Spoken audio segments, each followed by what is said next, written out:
after a big win against a quality team. And, guys feel a lot better about themselves. But I keep reminding our guys that in this league, a big win could be every game you play, because I don't think there are any small wins right now. It's incredible what this league is like. We played some of our best defense this past year.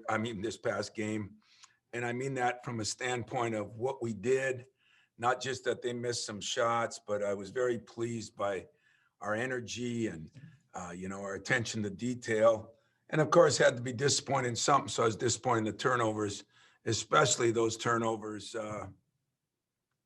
in that first half. I mean, they were borderline ridiculous. And, going back and looking at the tape, there were just a lot of reasons that we did it. None of them were good, but some of them were definitely correctable. Aaron, in one phase, is playing his best basketball ever. He's had 2 or 3 games now in a row where I think he's doing the things that he needs to do. At Minnesota, he didn't make shots. Now he's been making shots, but he's really getting the ball to the rim. And his defense the other night, playing 34 minutes and kind of playing both ends, reminiscent of a Gary Harrison type guys like that who are getting it done. I thought Joey and Rocket both had better second halves than first half, so that was encouraging because we need those guys if we're going to become a real good team.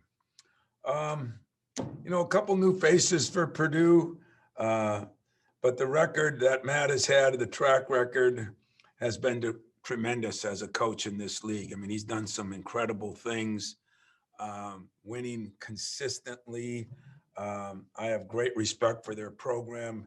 Travion Williams, a guy that, we looked at hard and they got him, and he's a double-double machine is what he is. He can rebound, he can score. He's just becoming a great player in this league, not a good player. And, unfortunately, we love Travion from Detroit, and great kid. So they return starting backcourt from last year in Hunter and Stefanovic. And Stefanovic is a guy that's shooting 50-some% from the three. Hunter is a very athletic, quick guard who's done a lot of good things for them. Thompson is also a pair of, he makes Stefanovic and him, Hunt and Thompson are two guys that really can fill it up. So we're going to have to guard the three. They're among the better three-point shooters in the league. So I'm looking at it as a big challenge again, because you just came off a 9:00 game. And I got to tell you, that's getting a little harder, when we have these games and another game, and trying to get guys to prepare. And preparing for a game like Purdue is difficult because they run a lot of motion. So it's not as easy to pick it apart. You got to watch a lot of film, and they've got to watch a lot. But I think the players have done as good a job as they can in a 2-day prep, and hopefully we'll be ready to play tomorrow. Questions? We'll start first with Chris Solari. Hey, Tom, I wondered, coming off the turnovers, particularly so many of them were in the first half, how much do you think is that just getting adjusted to having a new point guard? Because I know you mentioned about the spacing issues, and some of the things that AJ does going down the lane may be a little different than the other guys. Well, they were, and AJ had some, but Aaron had some where he caught the ball in the wing and just traveled on the break. Gabe had one of those. I mean, those are just, it doesn't matter if I was the point guard. Those kind of things that happen are just things that happen, to be honest with you. And those are the ones that I guess I could live with. There were a couple of 1 or 2 screening ones that, are okay. But the ones that AJ created are, him going a little too fast. And that's partially because of a new point guard. But nobody's going to put the pressure on you that Purdue does. So we've worked hard to shore that up. It's going to be an important part of the game, I think, on Friday night. Go next, Kyle Austin from M Live. Hey, Tom, obviously coming off a great defensive performance, but maybe a little different challenge with Travion now, a guy that Xavier, I think, would have been a key for last year. Who do you kind of look to this year for guys like him to be able to slow him down? Well, in all honesty, we were pleased with the defense that Hauser and, Johnson and Harper are no easy guards. They're different, but we're going to throw the kitchen sink at them. You know, we're going to have those two guys. We're going to bring in Marcus, who did a pretty good job against them last year with his length. We're going to bring in Marty, and maybe Julius, you know. So we're going to throw a lot of people at them. And yet what normally happens with Purdue is you start worrying about the post and they beat you from the three. So we've got to defend both. We can't get, you know, Travion's going to get some buckets. Okay, he's a great player. And we can't let that interfere with, you know, stopping the 3-point shot, because eventually that's what the twos hurt you, the threes kill you. Go next to Lindsey Huddleston. Hey, Tom, I want to talk about things happen on a larger scale, the huge distraction that's happened for a lot of people watching the national media. Can you talk about the power of sports right now? Sometimes it's a welcome distraction, but now it's kind of like a needed distraction for some people, that your program can allow people to lock in for a few hours and kind of get their mind off all the other things going on in the world? It's a damn good question. And I didn't watch a lot of it because the little I watched made me sick. It was a disgrace, I think, to all of us. And in all honesty, nothing like that should be tolerated. I can only do what I can do here, and hopefully I have a platform to help others, and hopefully my players do. And I think you bring up a good point, but we're going to continue to demand and work with our players to treat everyone with respect. I didn't see anybody respecting anybody yesterday. Not what I saw. Not what I saw at our state capitol, and not what I saw at the national capitol in Washington, D.C. over the last 4 or 5 months. And take nothing away. I'm 100% agreeing that people should protest.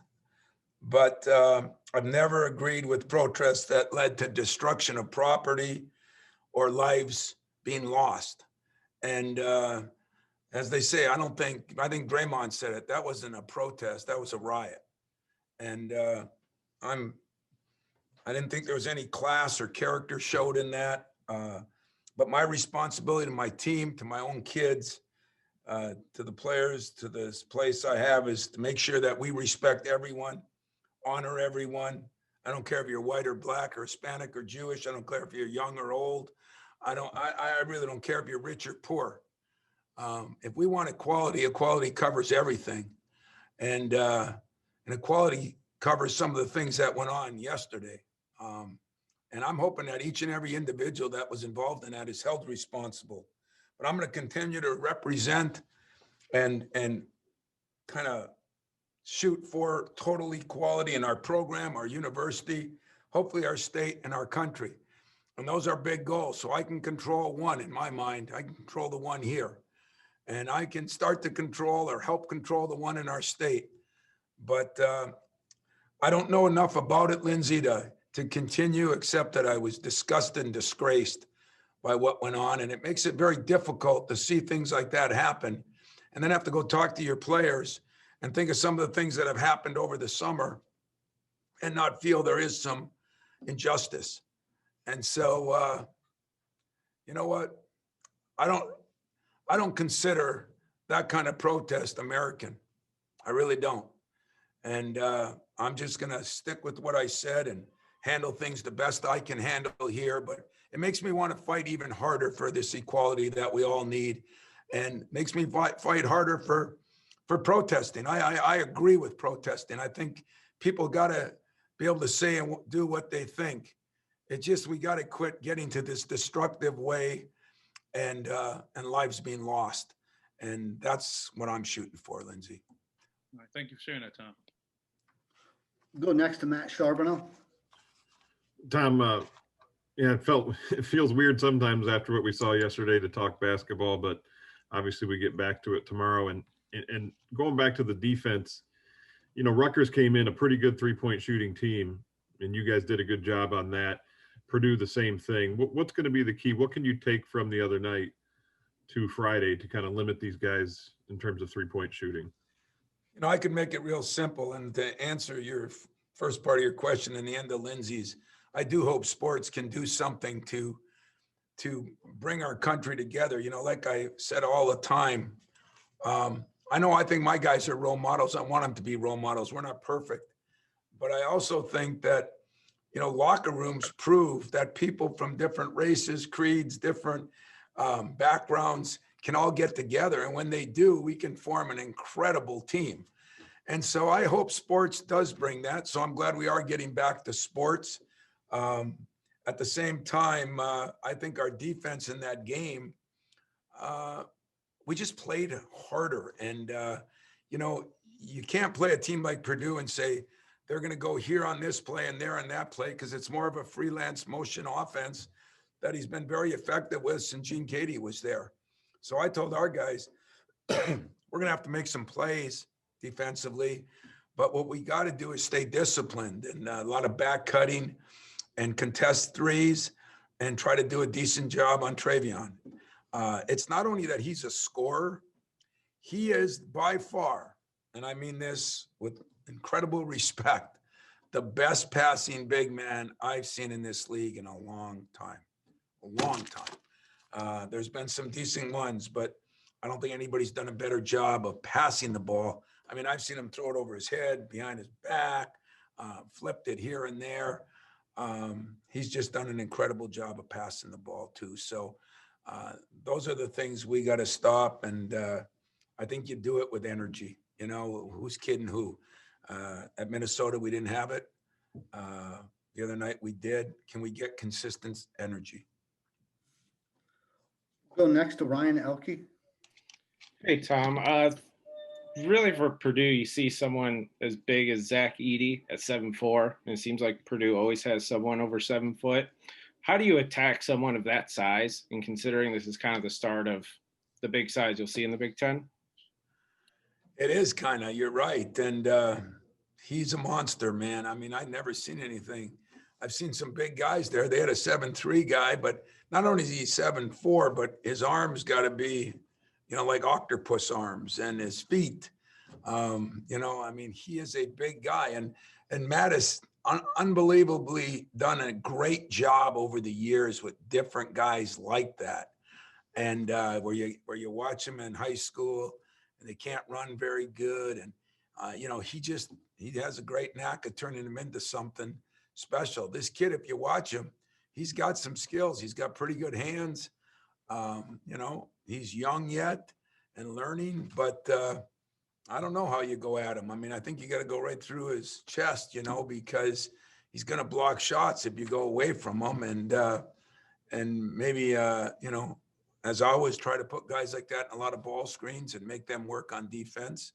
But he is going to be an interesting guy to watch as we go forward, because they've had a factory down there of doing it with 7-footers, as you said. We have time for a couple more questions. We'll go first to Chris Solari. We talked so much about the defense the other night and then again today, but the rebounding component of that, I think that, after getting out rebounded those last 2 games, I imagine that's probably something that not only you emphasize, but you're happy with seeing again. Well, usually, as we always say, the motto of this program has been defend, the rebound, and run. And if you don't defend well, you probably don't rebound as well, because if you don't defend well, people are driving to the basket, and they're scoring baskets, which is harder to run off of. But if they're driving, then you don't rebound as well, because your bigs are helping out and stuff. I thought we did a good job of taking away the dribble penetration, which Purdue does very well too. And I think that helped us a lot. But, it's we got to defend, rebound, and run. I mean, that's a big part of our program, big part of our team. And that's one of the things going into Nebraska we talked about. We've got to do a better job of that. And it starts with the defense. The defense doesn't end until you got the rebound, and then the offense starts. We'll go last question to Kyle Austin. Hey, Tom, just want to ask you, so far in Big Ten play, the home winning percentage has been pretty much the same as in past years, which I think, at least to me, was a little surprising. What in your mind has still made it, I guess, maybe a little easier to win at home and maybe a little tougher to win on the road, even with the environment's not the same? Yeah, that's an interesting question. And there's been a few more games, one on the road nationally, but I still think there's an aura of an arena. There's a comfort level of the home team. There's sleeping in their own beds. They're, their days not spending in a hotel or something. I mean, I just think there's a process throughout the day that makes it a little better to be at home. But I think you'll see more, I don't know if they're upsets, but more, you can't be at a place like Michigan State or Purdue or Kansas or Kentucky or, wherever that has tremendous years of great home crowds, that it doesn't have some effect on you. But we know it's not going to have as big an effect as it used to have unless I can get all those cutouts to be voice activated. If I could do that, I could take care of the noise in the arena and getting on the officials a little bit. So I'll work on that. But other than that, I just think you're a little more comfortable at home, but I don't think it's as big a deal without the crowd. It really isn't. And I think you're going to see that. I think there are more teams that have won on the road. I just saw where, was it Alabama won at Florida, Tennessee, right? and then Texas beat the heck out of Kansas at Kansas. Kansas loses, one home game a decade. So there's some that have changed, but I think the reason is probably what I said, that you just have a better comfort level at home. We'll go back to one more with Matt Charbonneau. Tom, I did want to ask you a little bit about Malik. I know you've mentioned him a couple times as playing well. It seems like kind of quietly we haven't really talked about him a whole lot. He's rebounding well. Seems like he's defending well. Do you see him kind of right on that edge of really kind of taking a big jump, maybe even offensively at this point? I do. His confidence? I do. He's been shooting the ball better. He is kind of my perfect guy right now because he can sub in at different positions. I think before he's done, he's going to be able to play the 2, 3, 4, and 5 even, small lineups, big lineups. As I said, very cerebral player and cerebral kid. So he picks up everything. He's getting more confidence.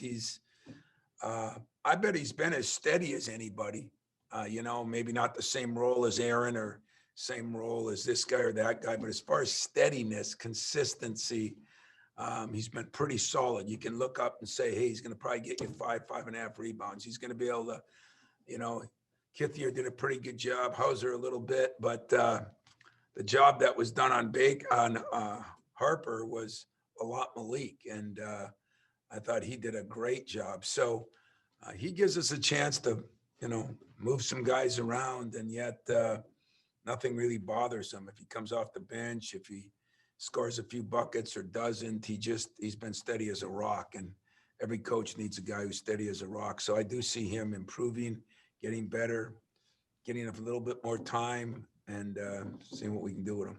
Seems like too he's not really affected much by the moments like late in games. You have that trust that you can count on him. Does it seem like that? It seemed like he even had that late last year a little bit. Yeah, you're exactly right. I was watching some games from last year throughout this first part of the Big Ten, and it was amazing how often he was in a little later in the game, even with Xavier. And I think that's because of the consistency and steadiness of him. So I love having him along, and I think he's going to get better. So let's keep hoping he does, and it should be a great game. Hopefully, Purdue, again, don't look at records. They had some guys sick early. Everybody went through different things. They played some good people early, lost a tough game. I think it was Florida State or somebody. So they've played some good people and has played well. And even games they lost, I mean, you look at it, I think they were at Iowa, at Illinois, and at Rutgers. I'm not sure it gets any tougher than that. And most of those games came down to the wire. So I'm expecting a lot out of Purdue and hopefully a lot out of Michigan State, and see if we can win another game. Thanks, guys.